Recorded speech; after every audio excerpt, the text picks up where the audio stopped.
algumas passagens no livro de Esdras esta noite. E o tema que nós queremos abordar é a invisível e bondosa mão de Deus. A invisível e bondosa mão de Deus. E é interessante que você acompanhe aquilo que nós estaremos lendo, meditando aqui. Vamos ler várias passagens no livro de Esdras. O que acontece? Esdras, ele viveu ali por volta do ano 450 a.C. Alguns anos antes, cerca de 80, 90 anos, houve um acontecimento catastrófico na história de Israel. O que aconteceu foi que o país foi conquistado pelos babilônicos e o povo foi levado para o cativeiro.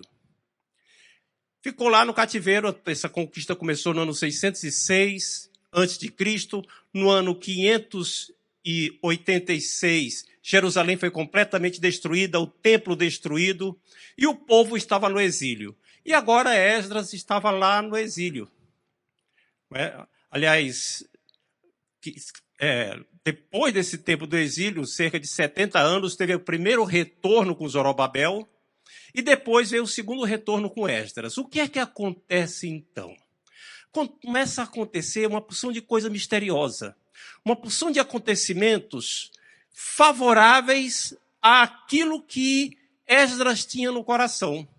Uma porção de coisa acontecendo, como se uma mão invisível estivesse dirigindo todas as coisas.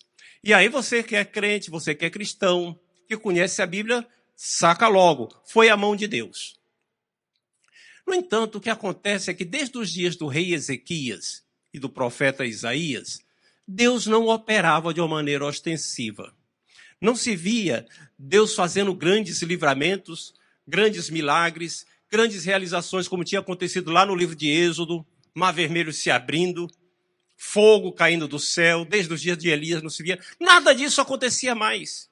Os dias de Esdras eram parecidos com os nossos dias. Nós também hoje não vemos grandes intervenções divinas. Nós não vemos milagres acontecendo na natureza de uma maneira espetacular. Os maiores milagres que nós vemos são curas. E assim mesmo, geralmente em ambientes fechados, geralmente dentro de uma igreja. Quando muito ao ar livre, 4, 5, 10 pessoas sendo curadas. Não se compara ao que acontecia antigamente, nos dias dos profetas. E Esdras estava vivendo numa época que há mais de 500 anos não acontecia nada disso. No entanto, essa maneira ostensiva, espetacular, não é a única maneira como Deus opera. A mão poderosa de Deus opera também de maneiras invisíveis. E isso tem lições para nós. O que aconteceu foi que, depois que o povo estava no cativeiro, os persas conquistaram a Babilônia. E um ano depois que o rei Ciro conquistou a Babilônia, o persa, um ano depois, ele, do nada, decidiu fazer com que os povos todos que estavam exilados na Babilônia pudessem regressar às suas terras para adorar seus deuses nas suas terras. E Israel foi uma das primeiras nações com as quais isso aconteceu. A Bíblia tem esse relato, lá no finalzinho do livro de Crônicas, no início do livro de Esdras. Tem referências em outros lugares, principalmente profecias em Isaías. E lá no Museu Britânico tem um prisma de barro desse tamanho assim, com as inscrições do rei determinando que isso fosse feito. Quem colocou isso no coração do rei? O rei diz assim, o Deus do céu, está lá escrito, o Deus do céu colocou no meu coração enviar de volta. É a mão poderosa e invisível de Deus que faz todas estas coisas. Deus operou de uma maneira invisível ali. E você vai perceber algumas lições de como a poderosa e invisível mão de Deus opera. Porém, eu tenho uma notícia que vai deixar algumas pessoas tristes. Eu estou na dúvida se dou essa notícia logo agora no início da mensagem ou no final da mensagem. Irmã Ana Sabe a conselheira do pastor desta igreja, pastor Eliseu? É melhor dar uma notícia ruim logo agora ou deixar para o final? É melhor dar logo, né? Depois desse preparo todo. A notícia ruim não é ruim para todos. É apenas para aqueles que acham que são o centro do universo. A notícia que eu vou dar é ruim só para aqueles que acham que o mundo gira ao seu redor e que tudo tem a sua própria pessoa como referência de todas as coisas. Que notícia ruim é essa? É que a poderosa e invisível mão de Deus opera para atingir os objetivos dele e não os objetivos de cada um de nós. Deus não tem compromisso com os nossos objetivos. E eu sei que isso contraria você. Esta semana eu escutei uma mensagem arrebatadora. Uma mensagem dessas que te dá tanta ira que te arrebata da cadeira, dá vontade de você pular no pescoço do pregador. Por quê? Numa grande igreja Assembleia de Deus lá no Brasil. Numa grande cidade de São Paulo. Porque o pregador, que era o pastor presidente daquela igreja, dizia que ia ensinar um segredo para os crentes daquela igreja comprometerem Deus com o sucesso deles. Comprometerem Deus com o projeto de vida deles. Isso é ou não é arrebatador? Dá vontade de você pular no pescoço do camarada desse. Você fala isso no púlpito de uma igreja? Deus não tem compromisso com o nosso sucesso. Deus não tem compromisso com nossos planos. O nosso sucesso ocorre à medida que nós estamos de acordo com os planos de Deus. E esse sucesso nem sempre é aquilo que neste mundo se chama sucesso. É sucesso diante de Deus. Sabe, a pessoa mais ilustre deste mundo, o maior sucesso que teve na vida foi ser crucificado. Foi morrer na cruz. Este foi o grande sucesso dele. Mas ele cumpriu o propósito de Deus na vida dele. Bem, deixando a má notícia de lado, vamos agora para as boas notícias. Veja que coisa maravilhosa. Abra sua Bíblia aí em Esdras capítulo 7, versículo 6. Você vai ver a primeira coisa interessante aqui. Que Deus concedeu a Esdras tudo quanto ele pedira. Esdras 7, verso 6 diz assim. Era ele, né? Esdras, escriba versado na lei de Moisés, dada pelo Senhor, Deus de Israel. E segundo a boa mão do Senhor, seu Deus, que estava sobre ele, o rei lhe concedeu tudo quanto ele lhe pedira. Aqui tem uma coisa que é espantosa. O Esdras foi pedindo as coisas para o rei, e o rei foi cedendo. E o rei foi dando. E Esdras pedia mais, e o rei foi dando. O que é isso aqui? A explicação está no texto. A boa mão de Deus estava operando isso daí. Estava movendo o coração de Deus. Por que Esdras tinha tanto acesso ao rei assim? Por que ele tinha tanto prestígio diante do rei? A gente não sabe, a Bíblia não explica. Porém, no versículo 10, tem uma coisa que talvez nos dê uma chance, uma dica. Diz assim, Esdras tinha disposto o coração para buscar a lei do Senhor e para a cumprir e para ensinar em Israel os seus estatutos e os seus juízos. Talvez por ser um ensinador conhecido entre o povo, o ensinador da lei de Deus, o conhecimento daquele ensinador tivesse chegado ao rei como uma pessoa que era hábil, capacitada, habilitada para conduzir os planos que o rei tinha para o regresso do povo. Talvez tenha sido isso. O fato é que ele tinha esse acesso. A Bíblia conta que algo semelhante aconteceu nos dias de Neemias. Não é? Neemias pediu ao rei uma porção de coisa. Ele diz lá no livro dele que ele foi pedindo ao rei, se parecer bem, me dê cartas para os governadores da além do Eufrates. Além do Eufrates era o nome da província onde ficava a Judéia. A Pérsia tinha muitas províncias e aquela onde ficava a Judéia era além do Eufrates. Para que me permitam passar e entrar no Judá. Então, primeira coisa, ele pediu cartas. Como também para a carta para Asaf. Não é o Asaf do Salmo, é o Asaf que era a guarda das matas dos reis, para que me dê madeira para as vigas da porta da cidadela, do templo, para os muros da cidade e para a casa onde eu vou morar. E ele diz, e o rei me deu, porque a boa mão do Senhor era comigo. Então, quando a boa mão do Senhor está conosco, nos dirigindo, as portas que Deus quer que sejam abertas, vão se abrindo. Ele vai à frente, conduzindo todas as coisas. Então, primeira coisa que tem aqui é essa.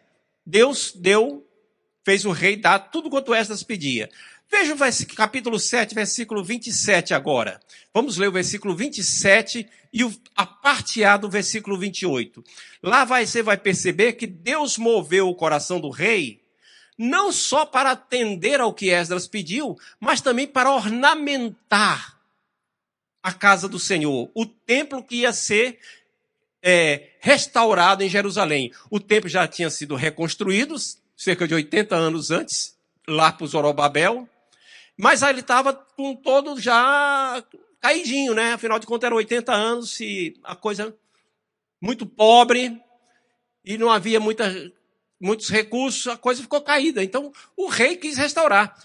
Capítulo 7, verso 27 e parte A do 28, diz assim, bendito seja o Senhor, Deus de nossos pais, que desse modo moveu o coração do rei para ornar a casa do Senhor, a qual está em Jerusalém, e que estendeu para mim a sua misericórdia perante os conselheiros do rei, perante o rei, os seus conselheiros e todos os príncipes poderosos. Então aqui você percebe que até os conselheiros do rei ficaram favoráveis, animados com aquilo. É interessante porque essas pessoas que cercavam o rei Ciro, aqui aliás era o rei Artaxerxes, não era mais o rei Ciro, cercavam o rei Artaxerxes, não eram pessoas bajuladoras. Eram os conselheiros do rei para advertir ao rei quando ele estava ou não para fazer bobagem. E ele tinha os ministros que o cercavam, chamados aqui príncipes poderosos. E o rei disse assim, não, tudo bem, Esdras, você vai lá agora e restaura a casa tal, mas leva mais alguma coisa. E o rei foi dando alguma coisa, sempre alguma coisa a mais. E ele concedeu uma porção de coisa. Por que o rei fez isso? Por que o rei deu tantas coisas? Porque a mão do Senhor estava dirigindo. A Bíblia diz lá em Provérbios, capítulo 21, verso 1, que como um ribeiro de águas, assim é o coração do rei na mão do Senhor. E este, segundo o quer, o inclina. Nem todas as decisões de um governante ou de um governo são dirigidas por Deus. E, aliás, muitas delas não são. Mas quando Deus tem um propósito, ele é irresistível.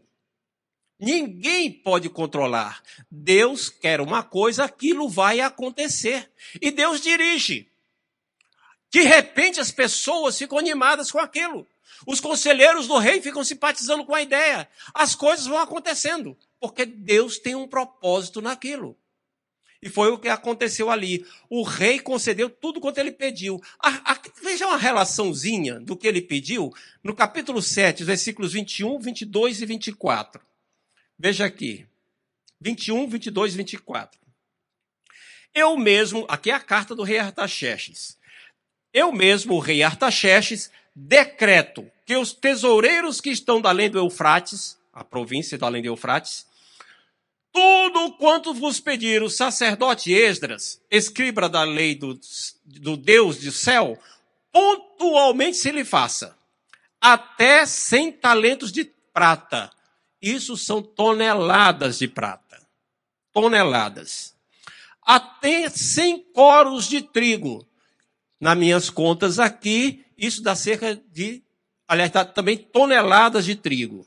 Até 100 batos de vinho. Vinho, aqui era alimento, não é? Até 100 batos são 2.000 litros. Depois mais 2.000 litros ou batos de azeite. E sal à vontade. Versículo 24. Também vos fazemos saber acerca de todos os sacerdotes e levitas, cantores, porteiros e todos que servem nesta casa de Deus, que não será lícita impor-lhes nem direitos, nem impostos, nem pedágios. Ou seja, isenção tarifária absoluta. Isenção tributária absoluta.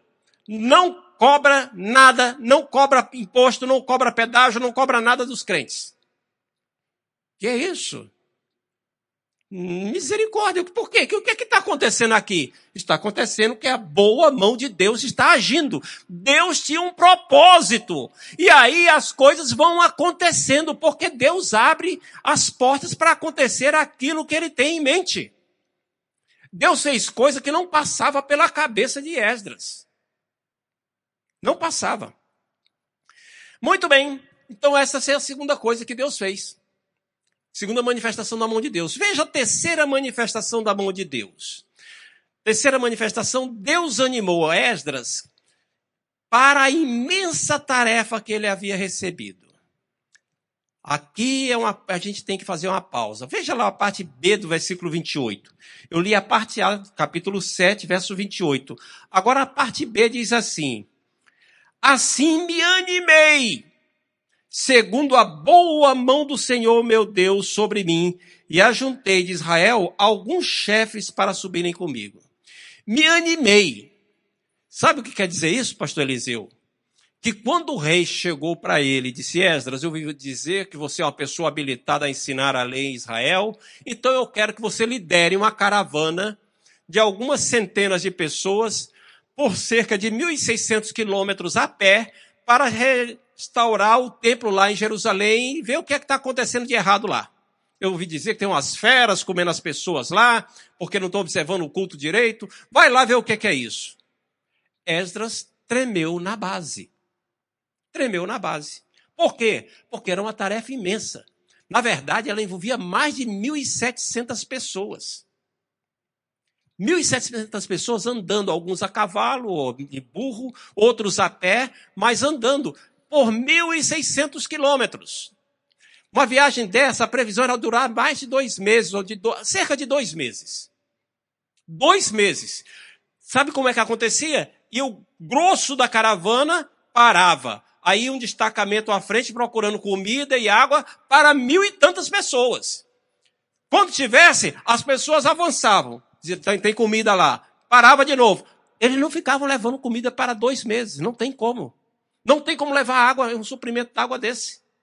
Era procurar na região. Era trabalhoso. Chega lá, então, Esdras agora precisava começar a ensinar a lei de Moisés. Aliás, lembre um pouquinho de Moisés. Moisés, o homem que mais viu milagres de Deus, o homem que esteve mais próximo de Deus em todo o Antigo Testamento, agora tem um momento que ele tem fraqueza e diz assim: Senhor, é demais isso aqui para mim, eu não aguento não, manda outro, acaba comigo, não aguento. Ele não aguentou. Você vê a hora que ele até pecou. Ele até extrapolou e bateu na rocha quando era apenas para falar, de tão irado que estava, perdeu a calma. E era o homem mais manso da terra. Agora Esdras tem essa função. Sendo que Esdras não tem um Josué com ele. Esdras não tem um Arão com ele. Esdras vai liderar essa galera toda aí, chamando um por um. Ele ficou tenso. Uma outra tarefa dele era, quando chegar lá, ensinar a lei, segundo a lei de Moisés. Ele ia dizer assim: gente, vocês estão observando os mandamentos errados, estão fazendo o sacrifício da maneira errada, estão cultuando da maneira errada, tem que voltar para cantar o salmo, reorganizar tudo, sem ser o sumo sacerdote. Ele não era a autoridade. Você imaginou agora o conflito que ele percebeu que poderia existir? Ele tendo que chegar lá, enviado pelo rei, para consertar as coisas, sem ser a autoridade que ia determinar o que é que ia ter que ser feito. Ia ter que ser um processo de convencimento desgastante. Falando para o sumo sacerdote. E ele chegou 13 ou 14 anos antes de Neemias. O Neemias depois é que veio, e aí era governador. E o governador, quando Esdras chegou, não era o Neemias. Foi desgastante. Ele tinha um desafio e tanto. Você colocar as coisas no lugar de uma incumbência, onde você não é a autoridade principal, é desgastante.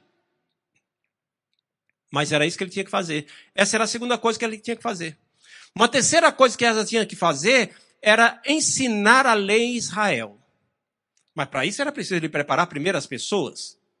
Depois ele organizar como é que as pessoas iam se espalhar pela região, por toda a Judéia, para levar o conhecimento da lei. Então a gente percebe aqui que Esdras ficou tenso. E ele diz assim, eu me animei porque a mão de Deus veio sobre mim. Sabe, você olhando assim as pessoas que Deus chama, você nunca vai observar uma pessoa que é legitimamente chamada por Deus, Samuel. Sentar lá e dizer, oh Deus, finalmente o Senhor me chamou.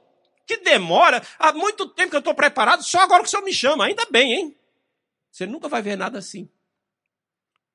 Uma pessoa que quando ela é chamada por Deus, que ela percebe o tamanho do desafio, ela amedronta. Ela fica tensa. É claro que Deus chamou, é claro que a pessoa confia em Deus, mas ela fica tensa diante do desafio, porque ela se conhece. Moisés ficou tenso e ninguém aqui é melhor do que Moisés. Josué, quando Moisés morreu, desanimou. Josué ficou anos e anos sendo preparado para suceder a Moisés. Na hora H, quando chegou, nada. 30 dias velando lá pela morte de Moisés, chorando. Foi preciso Deus aparecer para ele e dizer assim, Josué, olha, não te espanta, anima-te, fica de pé, eu serei contigo. Por onde você quer que você vá? Uma injeção de ânimo novo. E aí Josué se animou e fez a obra. A mesma coisa aconteceu com Salomão.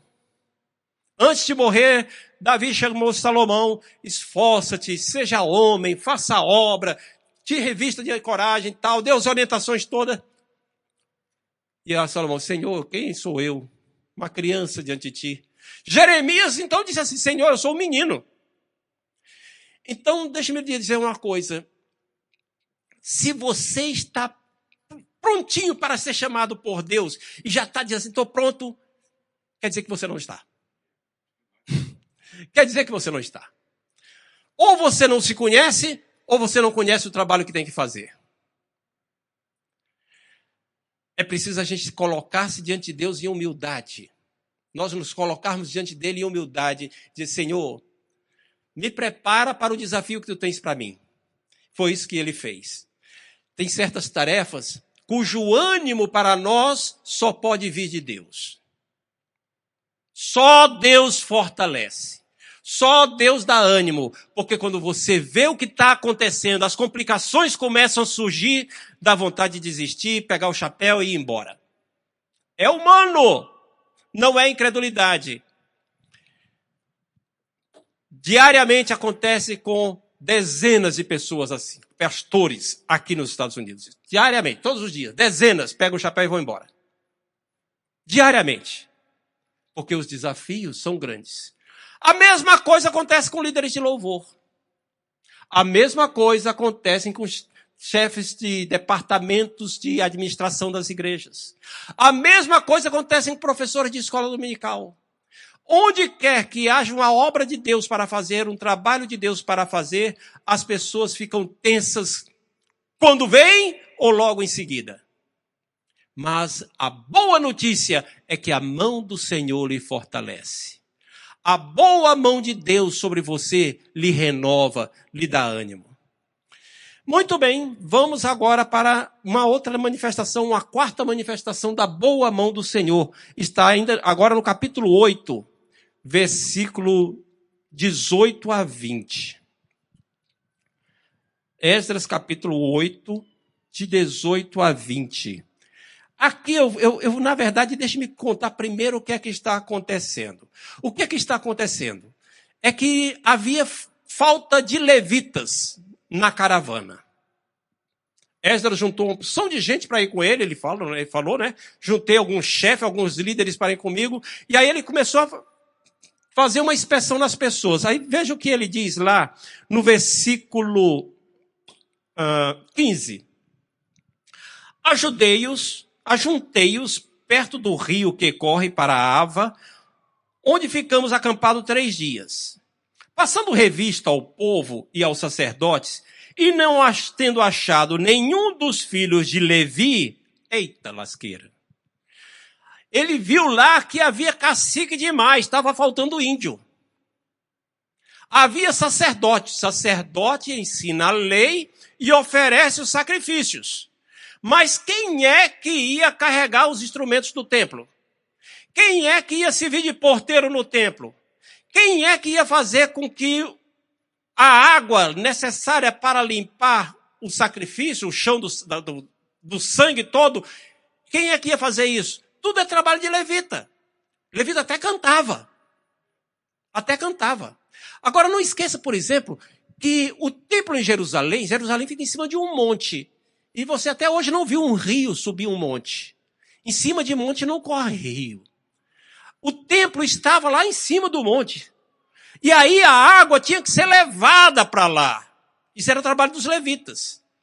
Depois foram feito um canal desviando da parte sul, lá porque criaram o tanque de Betesda, mas ainda assim a água tinha que ser levada até o templo. Caminhar assim cerca de uns 300 metros, mais ou menos, carregando água. E eram centenas de litros de água por dia. E mais, aquilo não podia ficar acumulando, porque o sacerdote tinha que ministrar descalço. Então o chão tinha que estar limpo o tempo inteiro para não juntar mosca. Era limpo. Quem é que ia fazer aquilo? E agora não tinha levita.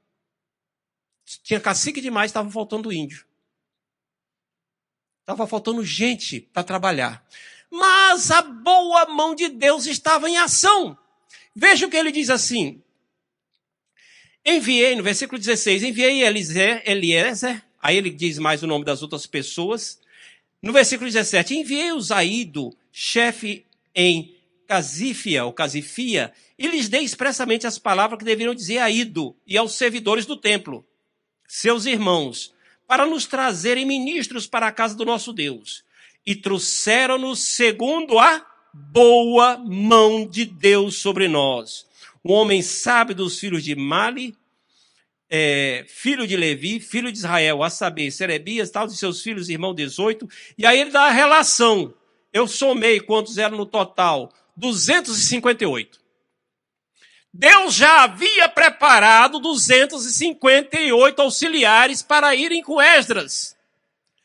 Esdras nem sabia que ia ter essa necessidade.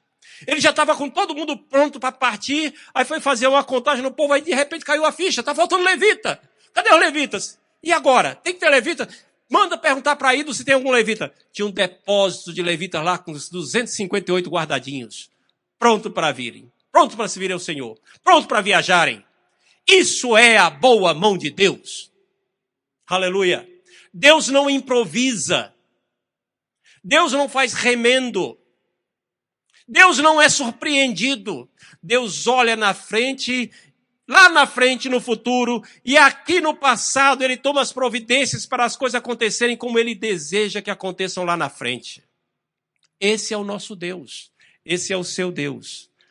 Aleluia, glorificado seja o nome do Senhor. Existem certas coisas que nós temos que prover, mas existem outras que só Deus pode prover. Por exemplo, aqui não fala da comida que Deus mandou trazer comida para eles. Não, isso era problema deles. Eles tinham que prover isso. Tinha coisas que eles tinham que correr atrás. A água para a viagem, montaria, tudo era problema deles. E eles podiam fazer isso. E Deus não fez. É que nem aquela história do túmulo de Lázaro, né? Ressuscitar o morto lá, só Jesus. Mas tirar a pedra da frente do túmulo, as pessoas podiam fazer. E aí Jesus disse assim, tirem a pedra vocês. Deus não dá vida mansa a preguiçoso. A boa mão de Deus não é para isso. Muito bem. E aí agora a boa mão de Deus fez surgir solução para um problema que eles nem sequer sabiam que existia. Sabe, quando você está servindo a Deus, acontece a mesma coisa. Quando você está se dedicando a servir ao Senhor, a mesma coisa acontece. Você não sabe quais serão as suas necessidades futuras, mas Deus sabe. Você não sabe o que vai ser preciso mais adiante, nem os problemas que vão acontecer. E você toma um susto quando acontecem. Nosso Deus não se assusta.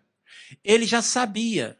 E ele permitiu o problema acontecer porque corresponde aos planos dele. Ah, mas como é que corresponde aos planos de Deus se isso vai me atrapalhar? Vai atrapalhar a mim, a você, mas não vai atrapalhar a Deus.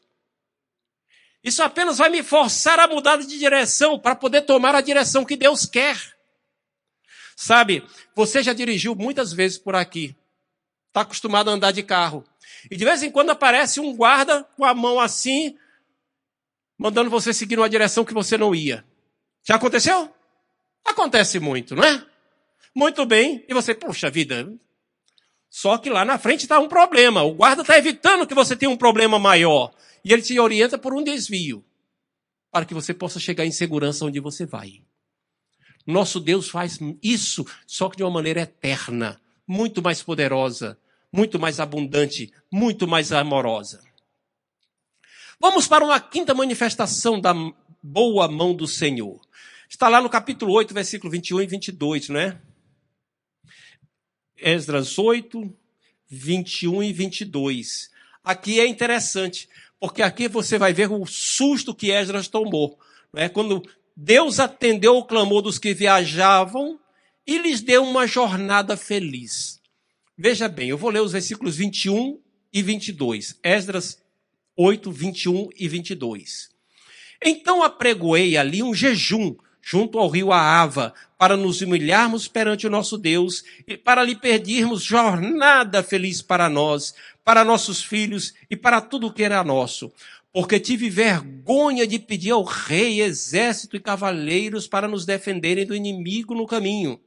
Porquanto já lhe havíamos dito, a boa mão do nosso Deus é sobre todos os que o buscam para o bem deles, mas a sua força e a sua ira contra todos os que o abandonam. Ele contou vantagens sobre Deus. Contou, Deus é poderoso, Deus é conosco, Deus pode. Aí chegou na hora, vamos na hora de partir. Peraí, e no caminho agora, peraí. E agora? Aí ele pensou nos desfiladeiros de rocha que tinha pelo caminho. Nos trechos imensos, desérticos, sem nenhuma cidadezinha, sem um vilarejo por perto.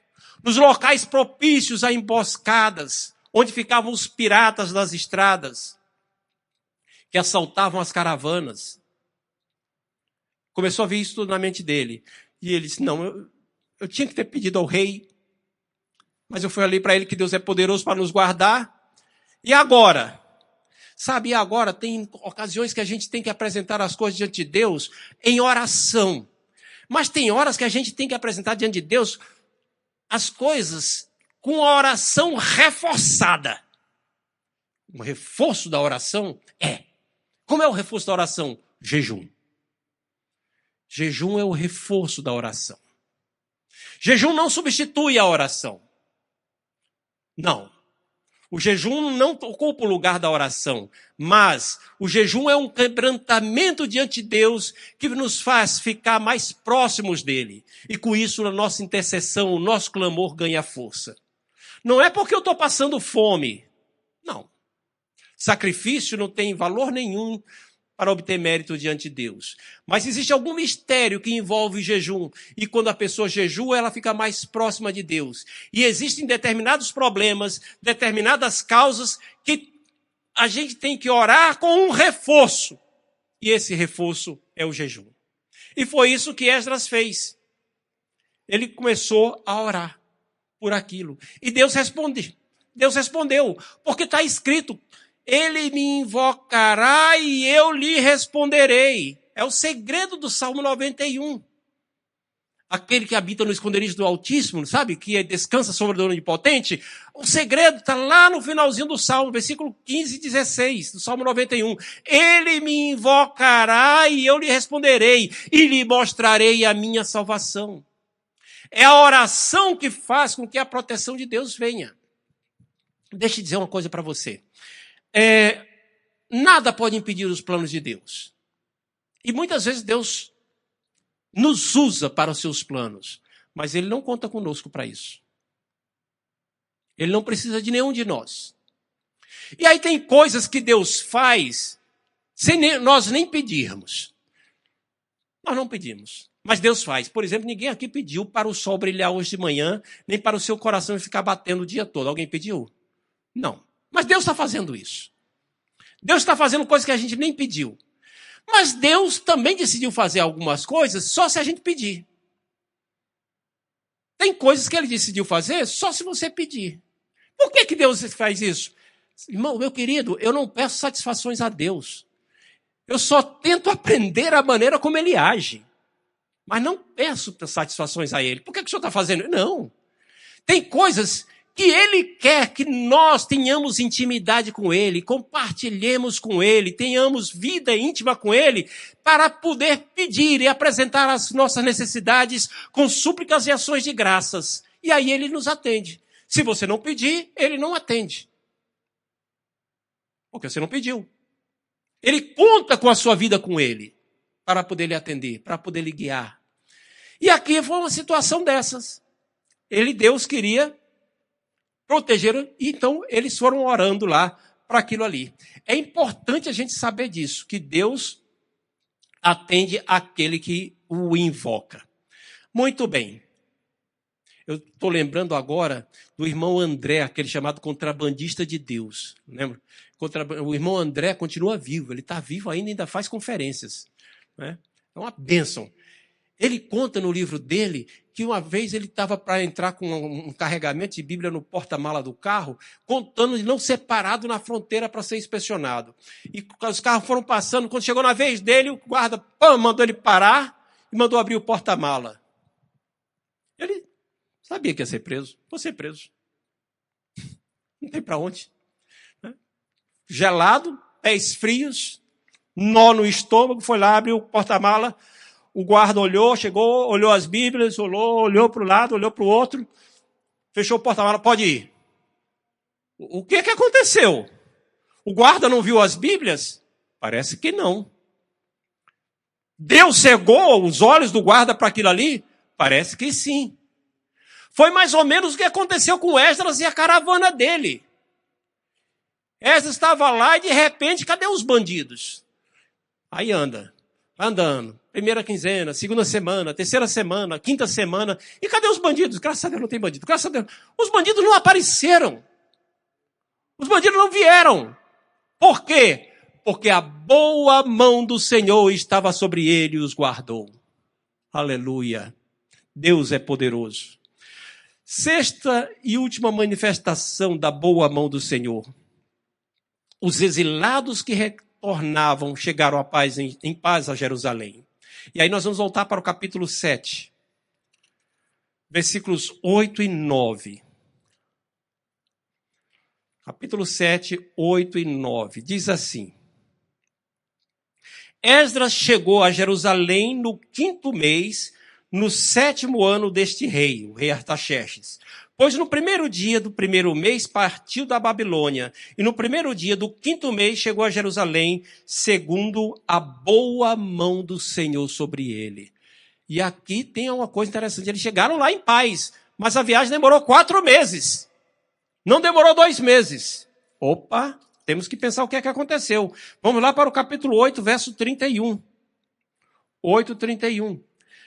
Partimos do rio Ávila no dia 12 do 1º mês, para fim de irmos para Jerusalém. A boa mão do nosso Deus estava sobre nós e livrou-nos das mãos dos nossos inimigos, dos que nos armavam ciladas pelo caminho. E aqui aconteceu alguma coisa interessante. Eles chegaram em paz em Jerusalém. Mas a viagem não foi fácil. A viagem, em vez de durar 2 meses, durou 4 meses. E ele diz aqui que havia ciladas pelo caminho. Mas os inimigos não atacaram. Eles armaram ciladas e na hora de atacar não apareceram. Perderam a hora. O que aconteceu? Será que eram as virgens loucas? Não sei. Mas não apareceram. A viagem foi trabalhosa e a gente percebe que por ter demorado mais do que o comum, às vezes a boa mão de Deus está sobre nós, está nos abençoando, está abrindo as portas, mas ainda assim as coisas não são fáceis. A boa mão de Deus está nos dirigindo, não significa que nós vamos ter vida mansa. Não significa que vai ser tudo tranquilo. Não. A viagem era para durar no máximo 2 meses, durou 4. Houve algum tipo de problema, mas chegou todo mundo, chegaram em paz e obtiveram a feliz jornada. Então a gente percebe que o feliz, ele está relacionado com o cumprimento daquilo que Deus deseja no final. No durante, neste mundo tereis aflições. Passamos por perrengues, passamos por lutas e temos que ir para adiante. Qual a conclusão? Quais as conclusões que nós podemos tirar disso tudo? Dessas manifestações todas da boa e invisível mão do Senhor. Nós podemos obter 3 conclusões. Primeira, que os resultados de perceber a mão de Deus por trás dos acontecimentos têm algumas consequências dentro de nós. A mão de Deus está por trás dos acontecimentos. Mas quando isso acontece, provoca alguma coisa dentro de nós. A mão de Deus está sempre agindo, mas às vezes as pessoas estão cegas. Veem só os problemas, veem só as dificuldades, não veem as coisas que Deus está operando, as peças que Deus está mexendo. Houve algum tempo que eu ficava interessado em ver como as coisas aconteciam em teatros. E eu aprendi que existe um chamado diretor de cena. Um camarada que fica numa casinhola, por baixo do palco, ele fica aparecendo só a cabeça dele, geralmente dentro de uma caixa que tem no palco. E os atores que estão ali, veem aquele diretor. O público está lá atrás e não vê, porque geralmente tem uma caixa cobrindo. E aquele camarada vai e faz assim. E sai dando opção de orientações para os atores. Mas ele é invisível das pessoas. Ele fica lá. Em ópera aparece isso, o regente, geralmente é um maestro auxiliar, que fica regendo. Quem é essa pessoa? É alguém que está dirigindo as cenas, mas está encoberto à vista do grande público. Deus, ele tem algo desse diretor de cena, sendo que ele é também o dramaturgo. Ele monta a história e dirige a história. Dirige o que está acontecendo. Agora, se você não entende que Deus está na direção, você fica só vendo as coisas erradas, só as coisas que não dão certo, só os problemas. Não. Lembre que Deus está na direção. Deus está atuando ali. Quando isso acontece, brota uma alegria dentro de nós. Como a Zorobabel diz que aconteceu. Lá em capítulo 6, de Esdras ainda, capítulo 6, verso 22, diz assim: celebraram a festa dos pães ázimos por 7 dias, com regozijo, porque o Senhor os tinha alegrado, mudando o coração do rei da Assíria a favor dele. Perceber que Deus está atuando nos dá alegria. Nos dá alegria. E eles se alegraram com grande regozijo. Sabe, Deus não espera que nós tenhamos uma postura blasé. De fato, estou percebendo que Deus operou maravilhas. Isto me deixa deveras regozijante. Não! Deus espera que você dê ênfase às suas emoções, que você se libere, dê um glória a Deus em voz alta, dê um aleluia, vibre com o que Deus está fazendo. É claro que cada um de acordo com o seu temperamento. Eu não tenho um temperamento tão expansivo, mas de vez em quando você me vê dando uns pulinhos, né? Como eu bati a pé bem forte aqui, né? Aleluia!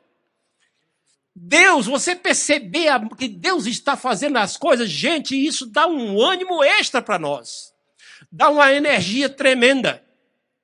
E foi isso que aconteceu no tempo de Neemias.